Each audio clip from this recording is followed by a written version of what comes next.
Top live cricket മലയാളത്തിൻ്റെ പുതിയൊരു വീഡിയോയിലേക്ക് സ്വാഗതം. IPL 2025 സീസണിന് മുന്നോടിയായുള്ള താരലേലത്തിൽ രാജസ്ഥാൻ റോയൽസ് സ്വന്തമാക്കിയ താരങ്ങളെല്ലാം തന്നെ കൂടുതലും ഇന്ത്യൻ താരങ്ങളാണ്. ബാക്കപ്പ് താരങ്ങൾ ഈ ടീമിൽ കുറവാണ്. കൂടാതെ ബാറ്റിംഗ് ലൈനപ്പിൽ അനുഭവ സമ്പത്തുള്ള താരങ്ങൾ കുറവും. Jos Buttler, Trent Boult, spinner Yuzvendra Chahal തുടങ്ങിയ താരങ്ങളെ നേരത്തെ രാജസ്ഥാൻ കൈവിട്ടിരുന്നു. ഒറ്റയ്ക്ക് നിന്ന് പോരാടുന്ന താരങ്ങളായിരുന്നു ജോസ് ബട്ട്ലർ. കൂടാതെ ബോളിംഗിൽ തുടക്കത്തിൽ പവർ പ്ലേയിൽ വിക്കറ്റ് വീഴ്ത്തിയ താരമായിരുന്നു ട്രെന്റ് ബോൾട്ട്. വിക്കറ്റ് വേണ്ട സമയത്ത് വിക്കറ്റ് നൽകുന്ന താരമായിരുന്നു യുസ്വേന്ദ്ര ചഹൽ. ഇവർക്ക് പകരക്കാരെ കണ്ടെത്താൻ രാജസ്ഥാൻ റോയൽസ് വിഷമിക്കുമെന്നത് താരലേലത്തിൽ നിന്ന് മനസ്സിലായി. ജോസ് ബട്ട്ലർക്ക് പറ്റിയൊരു പകരക്കാരനെ കണ്ടെത്താൻ രാജസ്ഥാൻ റോയൽസിന് ഇതുവരെ കഴിഞ്ഞിട്ടില്ല എന്നത് വലിയൊരു നഷ്ടം തന്നെയാണ്. ഓപ്പണറായി സഞ്ജു സാംസൺ, യശസ്വി ജയ്സ്വാൾ എന്നിവരുണ്ടാവും. അതുകൊണ്ടാണ് ജോസ് ബട്ട്ലറെ ടീമിൽ ഉൾപ്പെടുത്തുന്നത്. എന്നാൽ മൂന്നാമനായി റിയാൻ പരാഗോ, നിതീഷ് റാണയോ ഇറങ്ങാൻ സാധ്യതയുണ്ട്. പിന്നീട് റിയാൻ പരാഗ്, നിതീഷ് റാണ, ഹെറ്റ്മേയർ, ധ്രുവ് ജുറേൽ ഈ താരങ്ങൾ എല്ലാ മത്സരവും കളിക്കേണ്ടതായിട്ട് വരും. ഇവർക്ക് പരിക്ക് പറ്റിയാൽ ബാക്കപ്പായി ആരെയും തന്നെ ടീമിൽ ഉൾപ്പെടുത്തിയിട്ടില്ല. ഉൾപ്പെടുത്തിയ താരങ്ങളാവട്ടെ പരിചയസമ്പത്ത് കുറവുള്ള താരങ്ങളുമാണ്. കൂടാതെ രാജസ്ഥാൻ റോയൽസ് ബോളിംഗിൽ ട്രെന്റ് ബോൾട്ടിനെ കൈവിട്ടിരുന്നു. ഇതിൽ അക്കായി അടിച്ചത് മുംബൈ ഇന്ത്യൻസിനാണ്.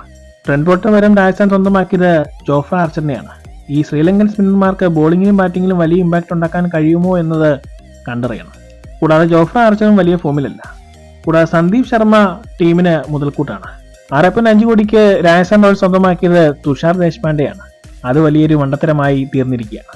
കഴിഞ്ഞ 3 സീസണിൽ മികച്ച ടീമായി പ്രകടനം നടത്തിയ രാജസ്ഥാൻ റോയൽസ് ഈ സീസണിൽ ടീമിന്റെ താരലേലം കഴിയുമ്പോൾ വളരെ വിയർക്കുമെന്നത് ഉറപ്പാണ്. ഈ ടീമിൽ ഓപ്പണിംഗിൽ മികച്ച റൺസ് വരണം. മിഡിൽ ഓർഡറിൽ വിശ്വസിക്കാൻ പറ്റിയ താരങ്ങൾ ആരും തന്നെയില്ല. നിതീഷ് റാണ, ധ്രുവ് ജുറേൽ തുടങ്ങിയ താരങ്ങളായിരിക്കും മിഡിൽ ഓർഡറിൽ കളിക്കുക. ഇവർ നിന്ന് വിയർക്കുമെന്നത് ഉറപ്പാണ്. നിതീഷ് റാണ, ധ്രുവ് ജുറേൽ തുടങ്ങിയ താരങ്ങൾ കൂടുതൽ പരീക്ഷിക്കപ്പെടാൻ സാധ്യത കൂടുതലാണ്. റിയാൻ പരാഗ്, ഹെറ്റ്മേയർ എന്നിവർ ഫിനിഷിംഗിലായിരിക്കും ഉണ്ടാവുക.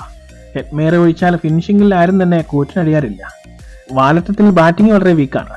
ജോഫ്ര ആർച്ചർ, ഹസരംഗ ഒഴിച്ചാൽ ബാക്കി ആരും തന്നെ ബാറ്റിംഗ് ചെയ്യുമെന്ന് ഉറപ്പില്ല. പിന്നെ ആരും തന്നെ ബാറ്റിംഗിൽ വളരെ പ്രകടനം കാഴ്ചവെക്കാത്ത താരങ്ങളാണ്. അതുകൊണ്ട് തന്നെ വാലറ്റത്തിൽ നിന്ന് റൺസ് വരുമോ എന്നത് ബുദ്ധിമുട്ടാണ്. ടീമിന്റെ കോച്ച് രാഹുൽ ദ്രാവിഡ് ലേലത്തിൽ വെറും നോക്കുകുത്തിയായിരിക്കുന്ന കാഴ്ചയാണ് കാണാൻ സാധിച്ചത്.